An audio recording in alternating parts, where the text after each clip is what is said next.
perdón,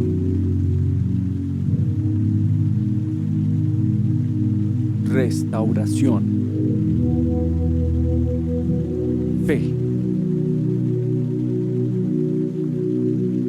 Los arroyos de Dios, Jesús le da sentido a tu vida. Buen día, mi querido hermano y hermana, espero que estés muy bien donde sea que me estés viendo o me estés escuchando. Espero que también hayas tenido una semana maravillosa, donde hayas visto la mano de Dios, donde Dios te provee, te guarde, te sustente, porque ese es nuestro Dios. Dios es un Dios real, vivo y personal. Bueno, mis queridos hermanos y hermanas, hemos estado hablando acerca de quiénes somos en Cristo Jesús. Hemos dicho también que eso es importante reconocerlo, saberlo, porque nuestra identidad como personas nos lleva a vivir una vida victoriosa. Habíamos dicho que muchos cristianos podrían estar viviendo vidas victoriosas, vidas poderosas, vidas útiles, pero en vez de eso están viviendo vidas débiles, derrotadas, temerosos y viviendo bajo algún tipo de condenación. Sí, su pasado les condena. ¿Qué hemos dicho entonces? Que nuestra identidad como creyentes es importante. Claro, quiénes somos no es definido por lo que tenemos o por lo que hacemos. Quiénes somos es definido por la persona de Jesucristo, la persona a quien le servimos, a quien amamos, a quien seguimos. Así que nos hemos planteado una pregunta: ¿quién es Jesús? Hemos dicho que Jesús dijo que Él es Dios hecho hombre. Y no solo lo dijo por decirlo, sino también evidenció a través de su vida intachable, a través de sus milagros, que Él es Dios hecho hombre. Él dijo: crean en mí, pero no solo crean en mí, sino también crean en mí por las obras que hago. Así que hizo milagros y vivió una vida ejemplar en esta tierra.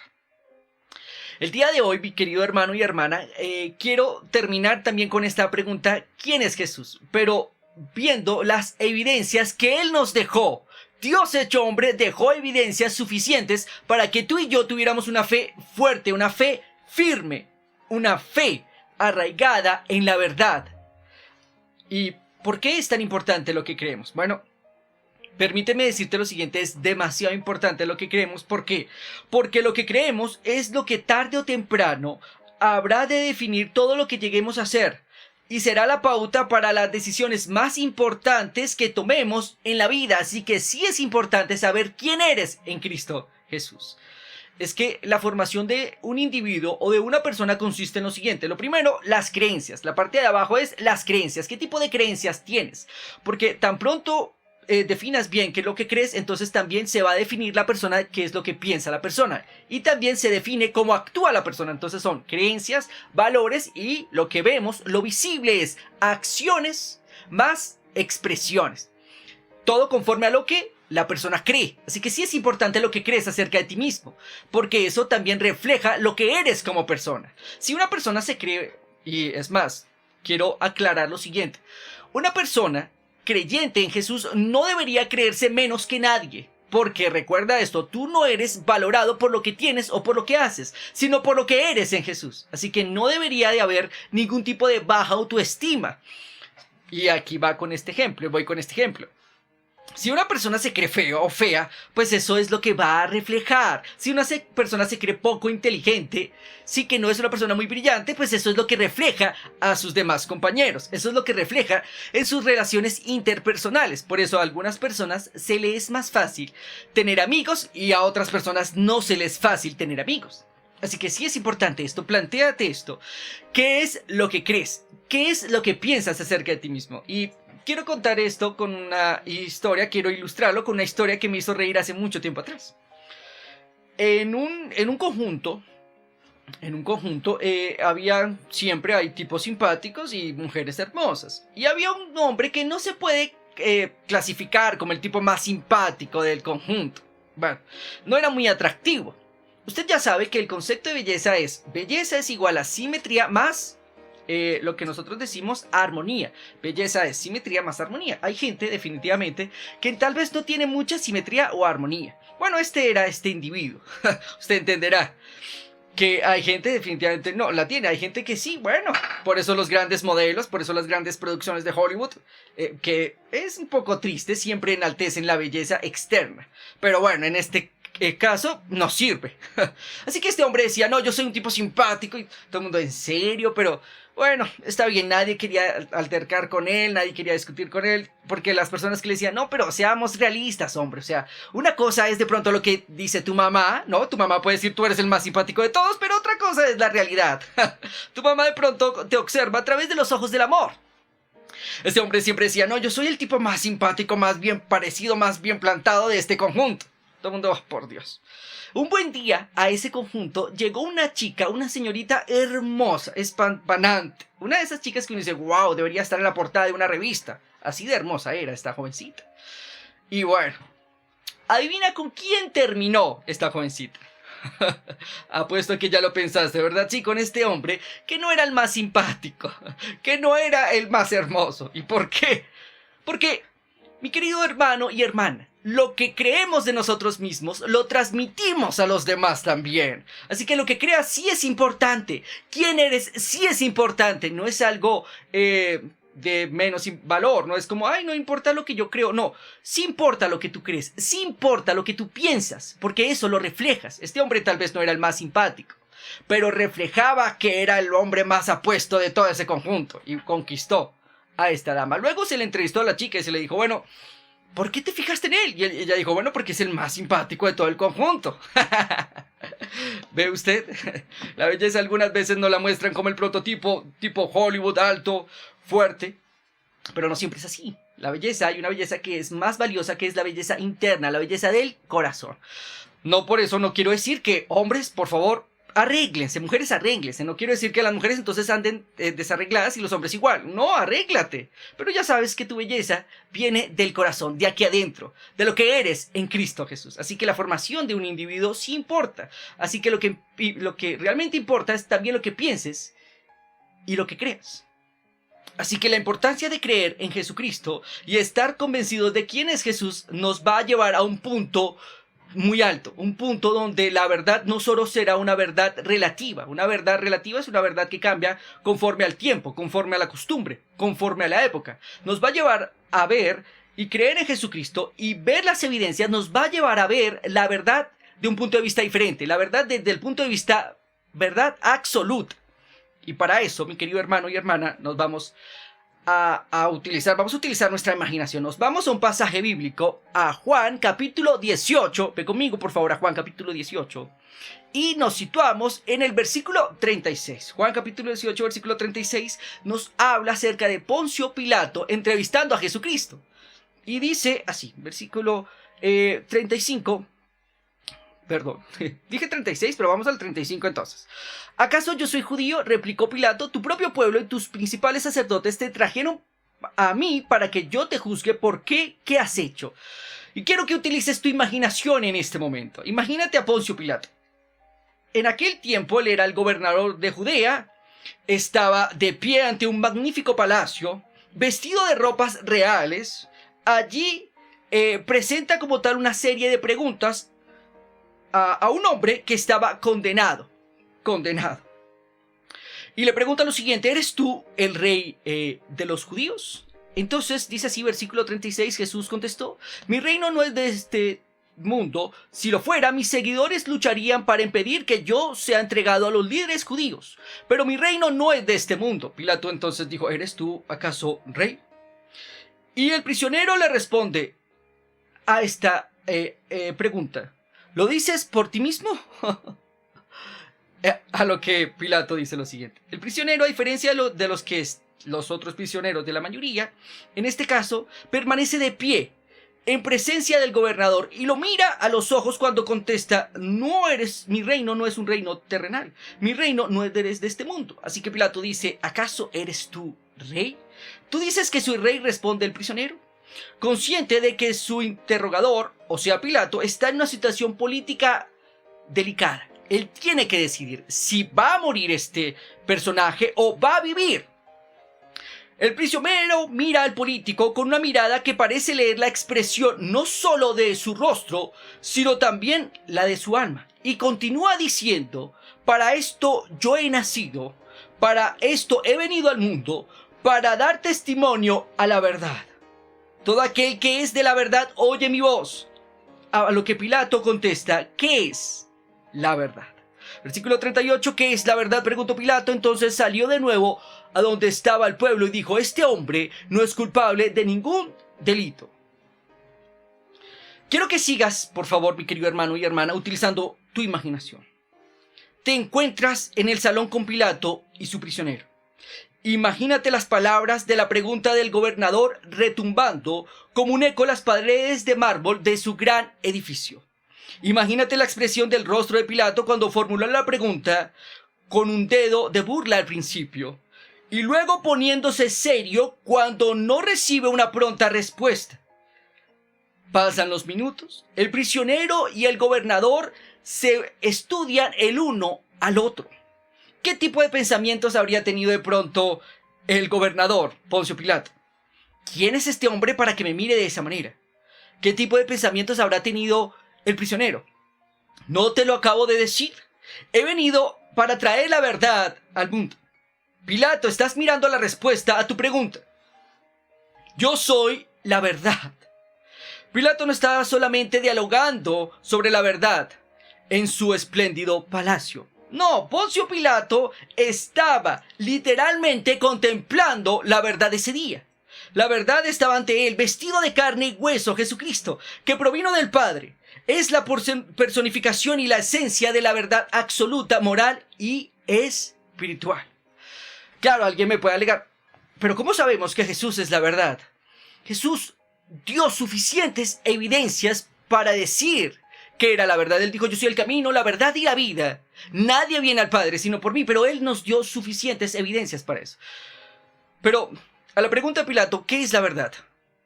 Así que me puse a indagar un poco y dije, bueno, realmente, ¿qué es la verdad? ¿Cómo se podría definir la verdad? La palabra verdad como tal proviene del latín veritas, veritas o veritatis, veritatis. ¿Qué significa? La verdad supone lo que concuerda entre aquello que afirmamos con lo que se sabe o se piensa. De allí que el concepto de verdad también abarque valores como la honestidad, la sinceridad y la franqueza.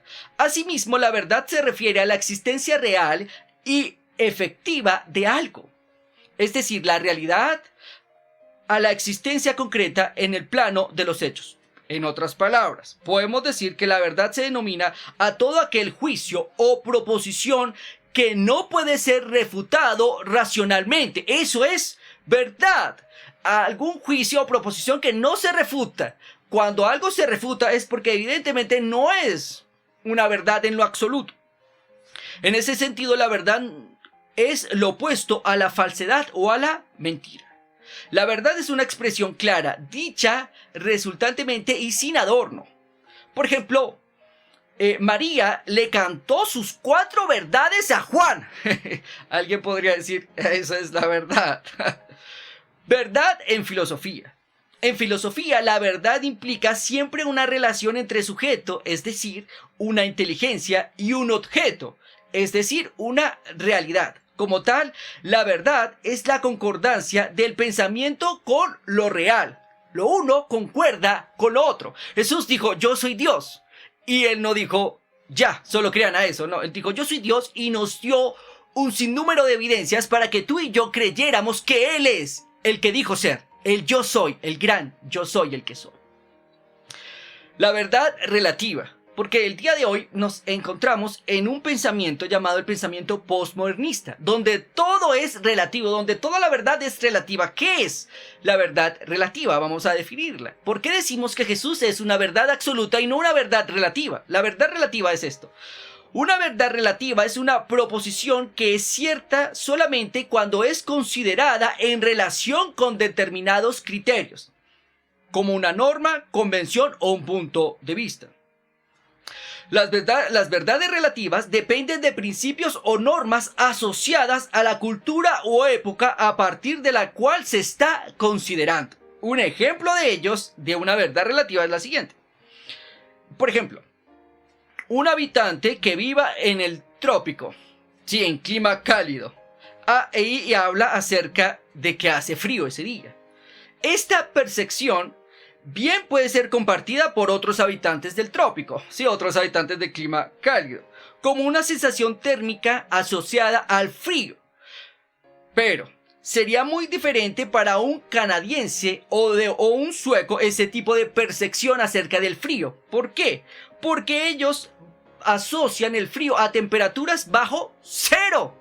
Entonces, un habitante que esté en un clima cálido, que esté de pronto a una temperatura de grados centígrados a 35 grados centígrados y medio sienta una brisa y diga, uy, está haciendo como frío. Su concepto de frío es muy distinto al concepto de un canadiense o un sueco. Creo que eso quedó completamente claro. Eso es una verdad que relativa, una verdad que varía conforme al lugar donde se haya dicho. Ahora vamos a hablar acerca de la verdad absoluta. ¿Qué podría decirse acerca de una verdad absoluta? Las verdades absolutas son las ideas o proposiciones que son ciertas para todas las culturas y para todos los tiempos. Es allí donde nace la pregunta, ¿quién es Jesús? Y por eso es tan importante definir quién es Cristo. Porque si Jesús es lo que dijo que es, entonces no es una verdad relativa, una verdad que cambia conforme al tiempo y conforme a las costumbres. Si Jesús es el quien dijo que es, entonces Jesús no es una verdad relativa, sino una verdad que absoluta, que no cambia y que siempre es la misma para todas las culturas y en todos los tiempos.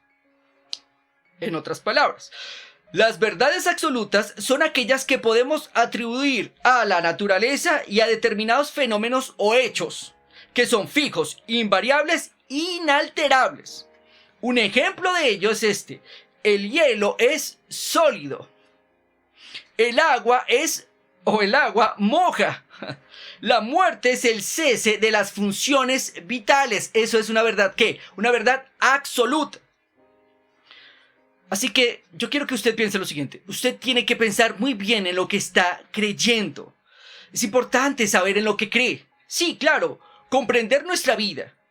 Y comprender nuestra vida a través de la fe en Cristo Jesús nos da un gran valor como personas, como individuos que somos. Puedes enfrentar las tormentas, puedes enfrentar las adversidades de la vida con un sentido de pertenencia, sabiendo quién eres en Dios. Y también hay algo importante que quiero decirte: piensa muy bien en lo que crees y piensa muy bien en lo que expresas, porque recuerda esto, la expresión también es un sinónimo de lo que hay en tu corazón. Y quiero decir algo importante acá. Comprometer nuestra vida, hábitos, pensamientos, metas, prioridades, todo a un cierto grupo de creencias, sin primero hacer preguntas y recibir respuestas, es edificar su vida sobre un fundamento frágil. Si usted no se pregunta en qué es y en qué es lo que está creyendo, entonces evidentemente su vida se está levantando sobre un fundamento que es arena y no es un fundamento que es roca. Y quiero comentarte lo siguiente, ya lo había dicho ahorita hace poco tiempo atrás con antelación. Estamos ante una época muy, muy fuerte, muy hostil ante la creencia, ante la fe. Estamos viviendo una época bastante peligrosa. Esta época se denomina el posmodernismo. Nunca se te olvide esto. La época en la que tú vives, este siglo XXI, es el posmodernismo. El posmodernismo es la filosofía que triunfó y suplantó hasta cierto punto el modernismo cuya manera de pensar desafió al cristianismo durante varios tiempos, durante siglos. Mientras que el modernismo rechazaba la religión y la superstición a favor de la ciencia y el razonamiento, iba a decir, yo quiero que veas esto. El modernismo rechaza la religión y la superstición a favor de la ciencia y el razonamiento. Esto es importante, porque hasta hace algunos años atrás, ya varios años atrás, las personas creían que la ciencia y la tecnología iba a mejorar todo y toda la humanidad. Así que pusieron su enfoque y su fe en la tecnología y en la ciencia. Pusieron al hombre como sujeto de la creación. De allí aparece un pensador muy nocivo llamado Friedrich Nietzsche. O Friedrich Nietzsche, algunos le dicen así, pero es más bien Friedrich Nietzsche. Federico Nietzsche. Este hombre dijo, Dios está muerto. En la modernidad, Dios está muerto. ¿Por qué? Porque el hombre pasa a ser sujeto de la creación. Pero tan pronto vino la Primera Guerra Mundial, tan pronto vino la Segunda Guerra Mundial, la gente ya no tuvo más esperanzas en la ciencia. o el razonamiento. La gente lo que hizo fue volcar su pensamiento de manera distinta. Así que hoy en día tenemos algo que se llama el posmodernismo. Y el posmodernismo repudia cualquier apelación a la realidad o a la verdad. El posmodernismo plantea lo siguiente. Dice así. Plantea que la verdad no existe de ningún sentido objetivo. También plantea que la verdad, sea en el campo de la ciencia, de la educación, de la religión, es creada por una cultura o comunidad específica y es verdad únicamente en esa cultura y para ella. El posmodernismo también plantea cualquier sistema o afirmación que sostiene ser objetivamente cierto o que juzga desaforadamente los valores, creencias o costumbres y verdades de otra cultura es un juego de poder y es el esfuerzo de una cultura para dominar a otras culturas. Las personas individuales son el producto de su cultura, dice el posmodernismo. Es decir, somos esencialmente personas únicas, creadas a la imagen de Dios. Nuestra identidad no es definida por Dios o nuestra fe, sino por nuestra cultura, ya sea afroamericana, europea, occidental o urbana. También dice el posmodernismo, y él lo plantea de la siguiente manera: todo pensamiento es producto cultural. En otras palabras, lo que usted y yo consideramos como verdades son sencillamente creencias arbitrarias que nuestra cultura nos ha condicionado a aceptar, de la misma manera como otros han sido condicionados a aceptar un conjunto de creencias totalmente distintas a las nuestras. Y quiero decir esto: si el cristianismo fuese solo un concepto filosófico, entonces evidentemente tendría razón el planteamiento postmodernista. Pero el cristianismo no es un concepto filosófico. Ni el cristianismo está basado en las afirmaciones de una persona. El cristianismo está basado en la vida y obra de Jesucristo, en la identidad de una persona que dijo que es única, que dijo que es el único camino, que es la verdad y la vida. En eso se basa el cristianismo. Mi querido hermano y hermana, estamos viviendo en una época peligrosa, una época hostil contra la fe, contra la creencia en Jesucristo. Hace varios tiempo atrás existió un hombre llamado Bertrand Russell, un filósofo y matemático inglés que nació en el año 1872 y murió en el año 1970. Famoso por sus comentarios hirientes contra la religión. Y un conocido ateo, le preguntó lo siguiente: si usted se encontrara con Dios cuando muriera, ¿qué le diría para justificar su incredulidad? Este hombre, Russell, respondió lo siguiente: bueno, le diría que no me dio suficientes evidencias para creer. Quizás Russell haya sido un crítico particularmente escandaloso y hostil en cuanto a la fe y a las creencias religiosas, y más que nada en contra del cristianismo. Pero su set de pruebas no es única tampoco. La gente dice: no creo en Dios porque no hay suficientes evidencias. El posmodernista dice: yo creo en Dios a mi manera. Pero el cristianismo dice: hay una forma de creer en Dios y hay una única manera, y es Jesús. Jesús es el camino, la verdad y la vida. Nadie viene al Padre si no es por mí. Y es que, permítame decirte algo: usted no tiene que buscar mucho para encontrar incrédulos en su vida. No hay que buscar mucho, no hay que ir hasta los más grandes ateos de esta época. Una persona incrédula se encuentra, puede ser un estudiante entusiasta en creer que la ciencia niega la evidencia bíblica. Usted puede encontrar una persona incrédula, por ejemplo, en la mamá de un amigo, que rechaza a Dios porque tal vez su esposo murió prematuramente. Usted puede encontrar a un incrédulo en un miembro de su familia, que no puede creer en Dios porque no respondió a sus oraciones cuando oró hacia él. O usted puede encontrar un incrédulo, un compañero que dice que nada existe más allá de lo que podemos gustar, oler, tocar o ver. Así que la incredulidad, mi querido hermano y hermana, es contagiosa, es fácil contraerla si no piensa bien lo que cree y por qué lo cree. Así que es importante el planteamiento acerca de quién es Jesucristo, quién es Dios, por qué. Porque al responder la pregunta ¿quién es Jesús?, entonces evidentemente se responde si Jesús es una verdad absoluta o solo es una verdad relativa. La verdad, mi querido hermano y hermana, siempre se mira de acuerdo a un hecho o a una realidad. Se puede definir si algo es verdad si está de acuerdo con un hecho o una realidad.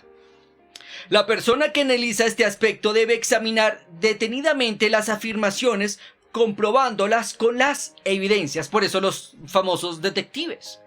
Tú ves en el cine algunas películas acerca de Sherlock, un gran detective que miraba evidencias, confirmaba si lo que había dicho la persona es verdad conforme a qué, a las evidencias. Lo mismo pasa con el Señor Jesucristo. Podemos decir que Jesús es una verdad absoluta conforme a las evidencias que Él nos ha dejado para que creamos en Él.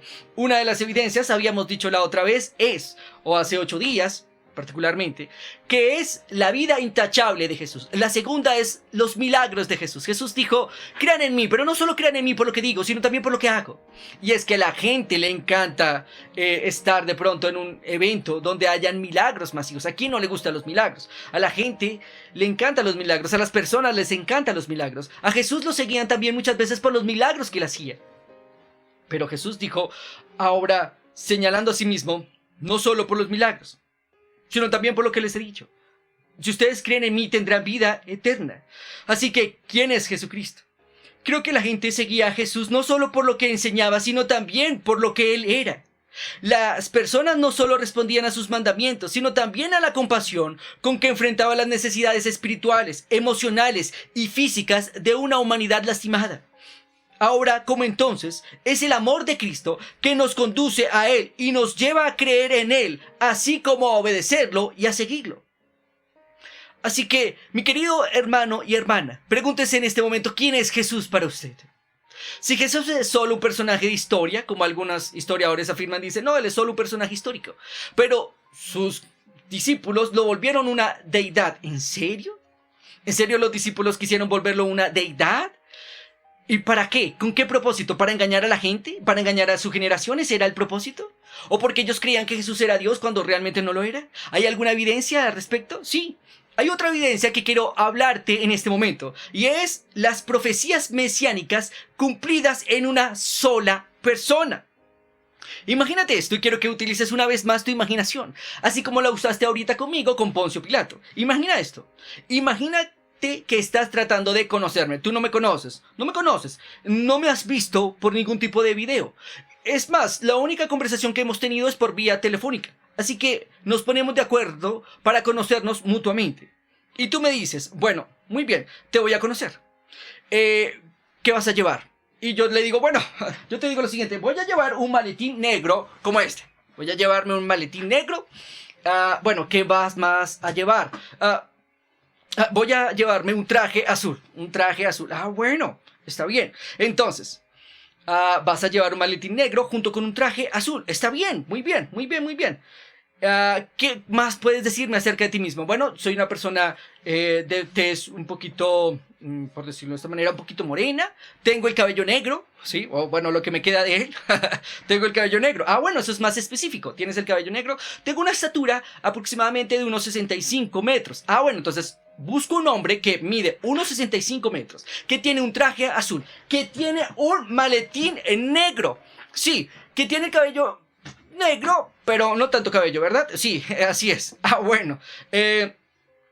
Bueno, no sé, habrá mucha gente, tal vez, no lo sé, que tenga un traje azul, que tenga un maletín negro, que tenga tez un poquito morena, que mida tu estatura. Así que, por favor, dame otro indicio. ¿Qué más? Para conocerte, para saber quién eres. Bueno, entonces voy a decirte lo siguiente. También voy a llevar mi nombre. Sí, mi nombre. Aquí, mira, así en alto. Diciendo Javier Castañeda. Ese es mi nombre. Bueno. Yo creo que tú vas a decir, bueno, entonces ahora sí ya sé más o menos cómo ubicarte. Eres un hombre que mide 1,65 de estatura, que es un poquito tez morena, que tiene el cabello negro, o lo que le queda de él, que tiene un maletín negro y que tiene un traje azul con chaleco. Bueno, entonces así será fácil ubicarte. Imposible perderte, ¿verdad? Y más porque tienes también un letrero diciendo tu nombre. Bueno, algo así pasó con Jesucristo. Jesucristo cumplió un sinnúmero de profecías cuando vino aquí a esta tierra. Así que ¿qué te parece si imaginamos lo siguiente? Ahora imagínate conmigo lo siguiente. Supongamos que tú viajas años atrás, muchos años atrás. Supongamos que tú tienes una máquina del tiempo como el DeLorean. Una pequeña maquinita del tiempo. Vas inmediatamente, viajas en esta máquina, nos metemos a esta máquina y viajas al pasado. Y le preguntamos al Señor, Señor, ¿cómo será cuando vengas? ¿Qué aspecto vas a tener? Y el Señor te dice lo siguiente. El Señor te dice, bueno, mi hijo o el Mesías va a nacer israelita, o sea, descendiente de Abraham. Uno diría, bueno, está bien, es una buena información, Señor. O sea, dejamos a un sinnúmero de naciones por fuera. Bueno, qué bueno. Pero Señor, a ver, resulta y pasa que tú le dijiste a Abraham que los descendientes de él van a ser como las estrellas del cielo. Entonces, sé más específico, por favor. Bueno, vendrá de la mitad del linaje de Abraham. En otras palabras, la descendencia vendrá de Isaac, no de Ismael. Bueno, gracias, Señor, ayuda mucho. Pero aún así son muchísimas personas. ¿Qué más nos dice? Bueno, nacerá de la línea de Jacob, la cual elimina la mitad de la línea de Isaac. Recuerda a Esaú y a Jacob. Esaú y a Jacob. Bueno, gracias Dios por ser tan específico. Ya sabemos que vendrá entonces del linaje de Jacob. Pero Jacob tendrá 12 hijos, Señor. Entonces, ¿cuál de ellos es? Bueno, el Mesías vendrá por medio de la tribu de Judá. Génesis capítulo 49, versículo 10. Y se cumple en Lucas capítulo 3, versículo 23 al 33. De Judá vendrá el Mesías. Señor, pero seamos honestos, ¿no será una gran cantidad de personas todas ellas, por favor? Bueno, entonces no te preocupes. Búscalo en el linaje de Isaí. En la casa del linaje de David. El rey David era el hijo menor de Isaí. Bueno, y entonces ya sabemos, vendrá del linaje de ¿qué? De David. ¿Dónde va a nacer? Nacerá en Belén, una pequeña aldea llamada Judá. Esto está profetizado en Miqueas capítulo 5, versículo 2. Mi Señor, pero ¿cómo sabré que esa persona nacida allí será tu hijo? Bueno, será precedido por un mensajero que se preparará el camino y anunciará su venida. Isaías capítulo 40, versículo 30. Mira esta profecía de Isaías son 600 años antes del Mesías. Iniciará su ministerio en Galilea. Isaías capítulo 9, versículo 1. Y enseñará por medio de parábolas. Salmo capítulo 78, versículo 2. ¡Wow, Señor! Eso ayuda mucho. Pero, Señor, seamos honestos, por favor, dime algo un poquito más acerca de él. Bueno, entonces, hasta ahora recién empiezo, mi querido oyente, diría el Señor. Este Mesías, mi hijo, vendrá a la ciudad de Jerusalén montado en un asno. Zacarías capítulo 9, versículo 9. Aparecerá súbita y decididamente en los patios del templo con un gran celo limpiará mi casa. Salmo capítulo 69, versículo 9. Malaquías capítulo 3, versículo 1. En un solo día cumpliré 29 profecías específicas acerca de él. Que estas profecías fueron dadas en alrededor de 500 años antes de que él existiera. ¡Wow! Esto no es suficiente evidencia y quiero decirte lo siguiente. En un solo día Jesucristo cumplió 29 profecías y voy a señalarlas para ti el día de hoy. Primero, será traicionado por un amigo. Salmo capítulo 41, versículo 9. Segundo, el precio de su traición será 30 piezas de plata. Zacarías capítulo 11, versículo 12. Tercero, el dinero de la traición será arrojado en el piso del templo. Zacarías capítulo 11, versículo 13. Cuarto, el dinero de la traición será usado para comprar un campo de un alfarero. Zacarías capítulo 11, versículo 12, el 13. Será abandonado por sus discípulos. Zacarías capítulo 13, versículo 7. Será acusado por testigos falsos.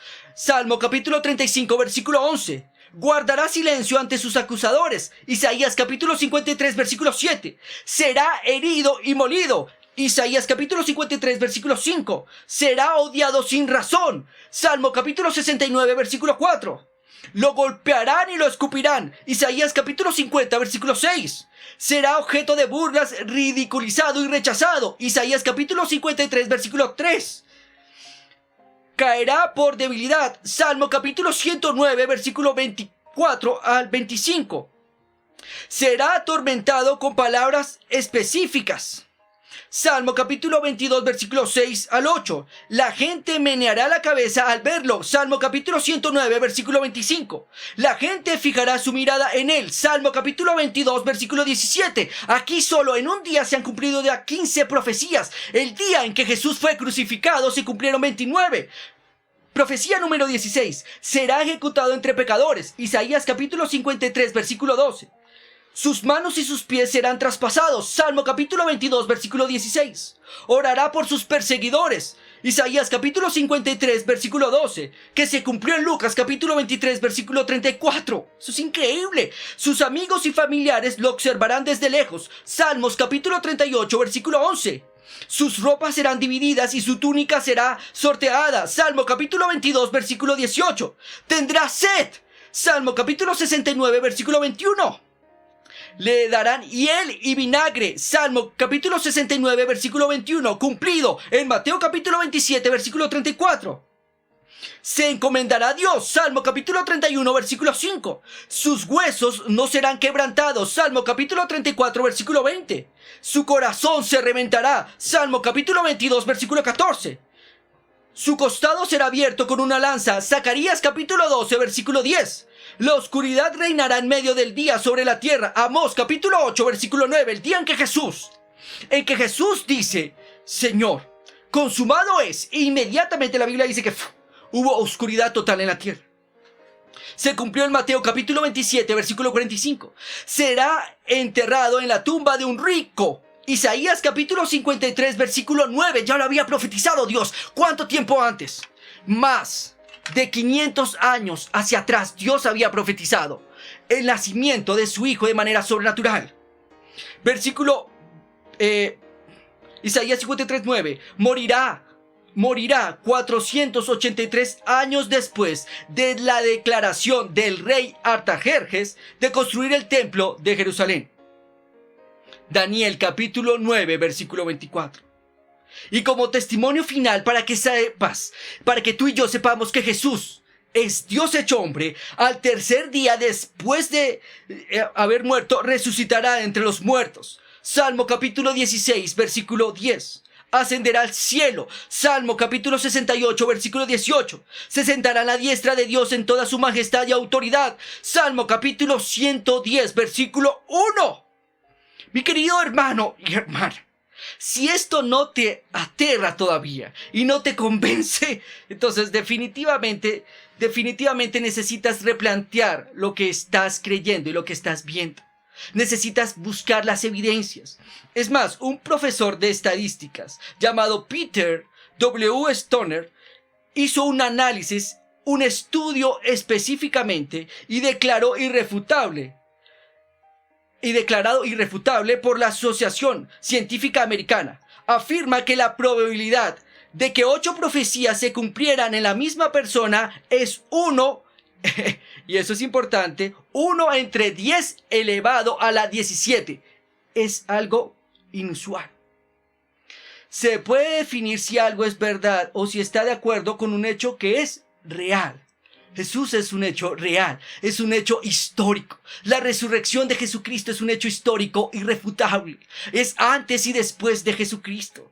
Así que la pregunta es, ¿quién es Jesús? Se responde en ¿dónde viene? ¿De dónde vino Jesús? ¿De dónde vino Jesucristo?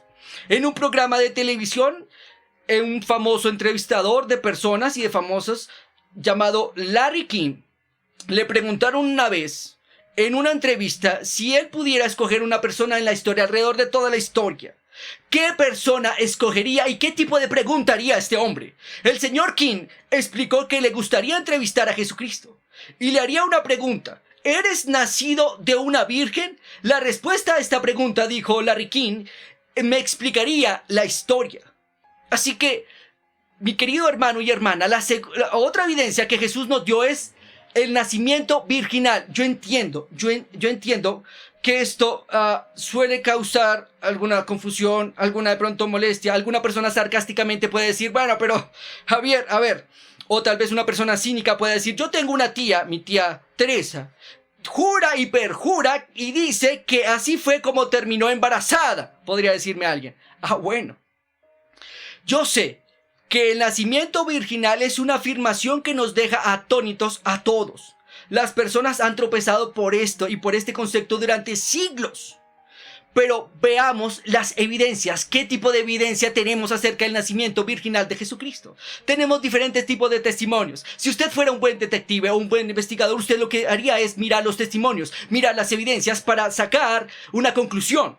Miremos el testimonio de María. María, la madre de Jesús, afirmaba que esta concepción fue algo sobrenatural. Y es que afirmar esto no es, por decirlo de esta manera, algo como, ay, no, eso es solo una afirmación X. No, esto es algo bastante importante. Ella se exponía al afirmar esto a no solo la muerte de ella, sino también de Jesús. Estar embarazada por un milagro divino la exponía a cargos de difamar a Dios, y la sentencia de difamar a Dios es la muerte. Veamos otro testimonio, Zacarías, el sacerdote y su esposa.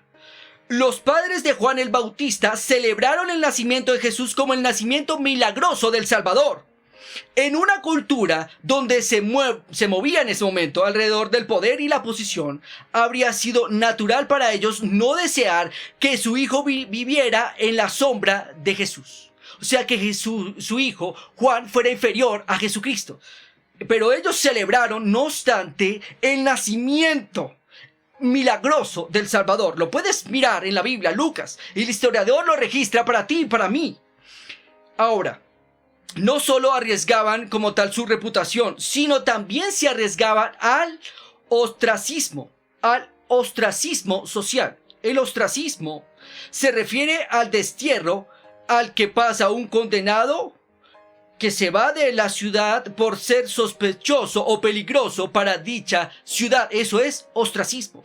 Ellos también se exponían a ser rechazados, vituperados y expulsados finalmente de la ciudad por decir que Jesús, el Salvador, había nacido de manera milagrosa.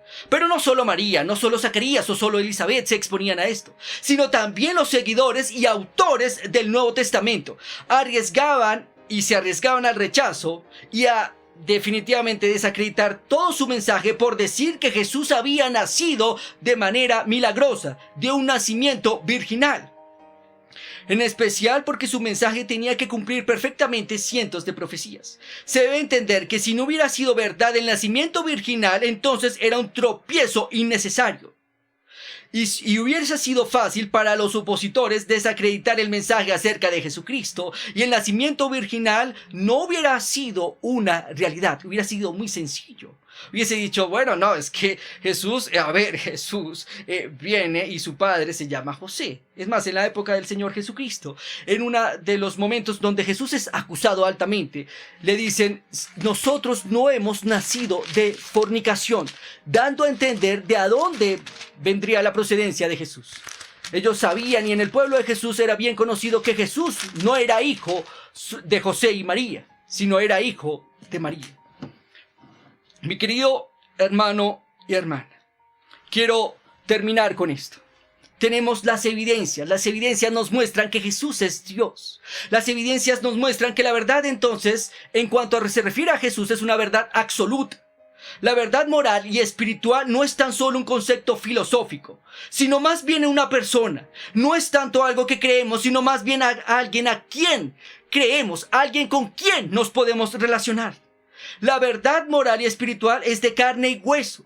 La verdad es una persona, y siendo así, la verdad no es solo una cuestión de concepto filosófico, sino es algo que es trascendente, algo que trasciende a la cultura. ¿Por qué? Porque es una verdad absoluta.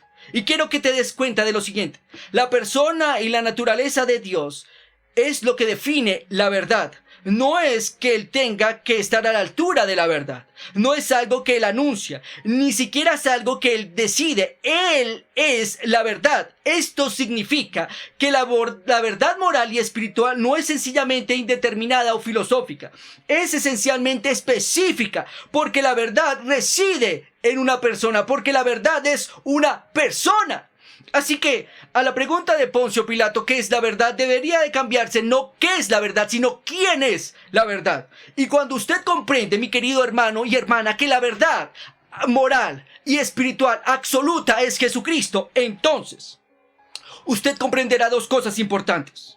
La verdad no puede ser relativa y ser diferente para una persona y para otra, para una comunidad y para otra, porque Jesús es la encarnación de Dios en quien no hay cambio de sombra ni mudanza de variación. Jesucristo es el mismo ayer, hoy y por siempre. ¿Por qué? Porque es Dios, es inmutable, nunca cambia. Hebreos capítulo 13, versículo 8. Si Jesucristo es la persona de la verdad, entonces todas las verdades no pueden tener el mismo valor.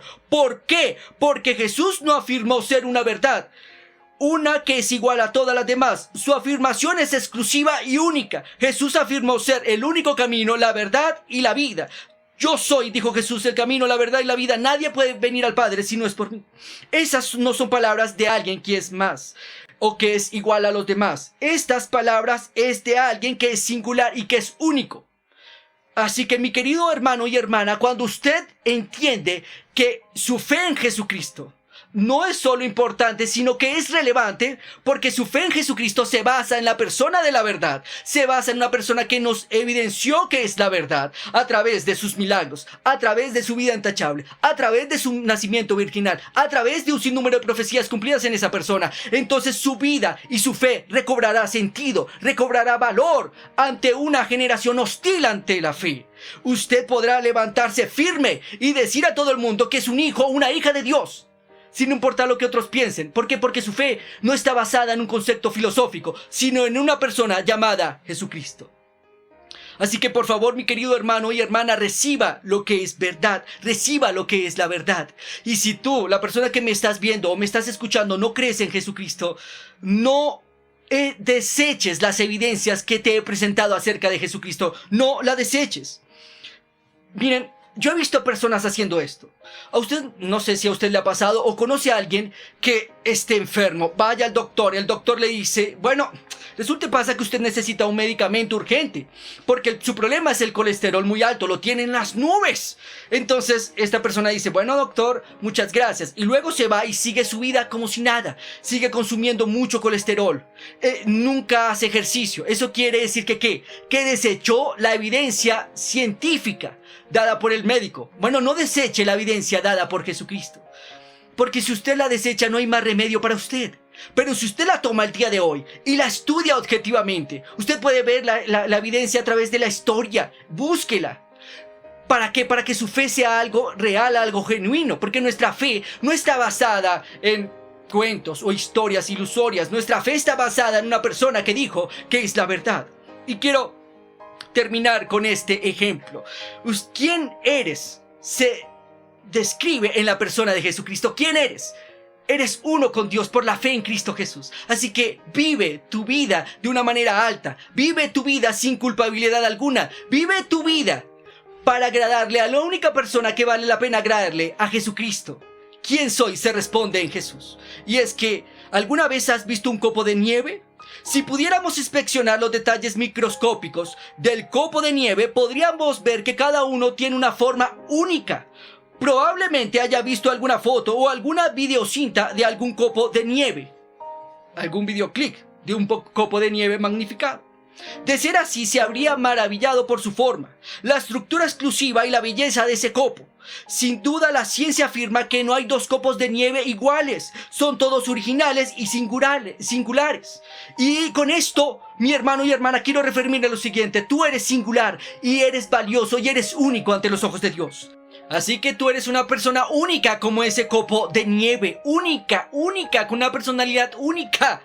Mi querido hermano y hermana, ¿quién eres? Eres un hijo, una hija de Dios. Eres un hombre o una mujer sobrenatural, caminando en un mundo natural.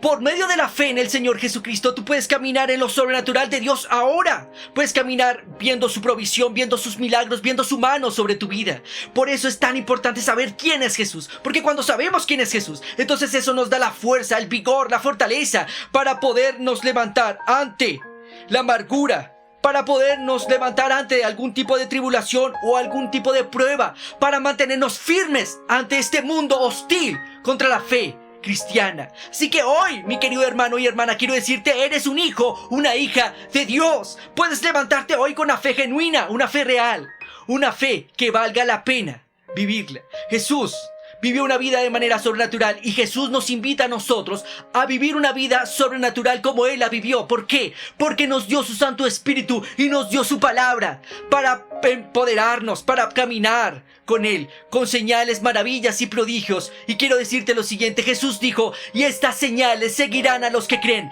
En mi nombre echarán fuera demonios, en mi nombre hablarán nuevas lenguas, en mi nombre, si tomaran algo mortífero o si algún tipo de serpiente les mordiera, no les hará daño alguno. Impondrán manos sobre los enfermos y estos sanarán. Eso lo puedes hacer en el nombre de ¿quién? De Cristo. Al definir quién es Jesús, entonces define inmediatamente nuestra fe, y nos elevamos mucho más alto. Así que usted hoy puede escoger el camino de Dios, que es el camino más alto. Y quiero decirte lo siguiente: cuando estamos firmes en Dios, cuando tenemos una fe firme en Dios y en su palabra, entonces esa fe nos da el fundamento y nos arraigamos, y nos da el fundamento para arraigarnos a tal punto que podemos enfrentar las tribulaciones, las pruebas de la vida, y nos podemos aún así mantener firmes y salir victoriosos. ¿Por qué? Porque entonces diríamos como el apóstol Pablo: yo sé a quién he creído.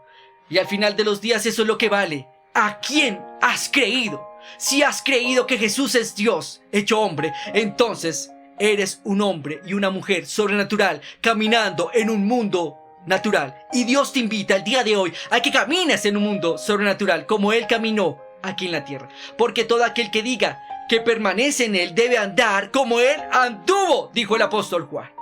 Quiero que cierres tus ojos, vamos a orar en esta hora. Bueno, amado Señor Jesucristo, yo te doy muchísimas gracias por mis queridos hermanos y hermanas, y mis queridas oyentes y mis queridos oyentes, Señor, aquellas personas que me escuchan, que me ven también. Te pido, mi buen Señor y Dios, que tú seas impartiéndoles tu Santo Espíritu sobre ellos y sobre ellas, Señor, porque tu palabra dice que nosotros somos uno contigo por medio de tu Santo Espíritu, por medio de haber nacido de nuevo, por escuchar la palabra de Jesucristo. Así que fortalece su ser interior, su mujer interior, por el poder del Espíritu Santo, y empodéralos el día de hoy en el nombre de Jesús. La Biblia dice: y estas señales seguirán a los que creen. Hoy hemos creído en ti, Señor. Creemos que tú eres Dios hecho hombre. Creemos que tú has muerto y has resucitado por nosotros. Hoy nos agarramos y nos aferramos a tu palabra, porque tu palabra es la verdad, Señor Jesucristo. Gracias, mi buen Dios, porque hoy nos capacitas para vivir una vida sobrenatural, una vida que valga la pena todo el sacrificio que hiciste por nosotros. Gracias, Jesús, en el nombre de Jesús. Oro para que Dios te revista de poder en esta mañana, en este día, en esta tarde o en esta noche, donde sea que me estés escuchando. En el nombre de Jesús, Espíritu Santo, revístelos a mis hermanos y hermanas de poder, que ellos vivan una vida sobrenatural. Una vida sobrenatural, porque a eso nos llamaste, a vivir una vida sobrenatural en un mundo natural. Gracias, Jesús, en el nombre de Jesús, en el nombre de Jesús. Gracias, Dios. Amén y amén. Mi querido hermano y hermana, Dios te ama, sí, por eso se hizo hombre, por eso se hizo hombre. Nosotros te amamos, por eso te predicamos la verdad. Y quiero que recuerdes esto: Jesús le da sentido a tu vida. Bendiciones.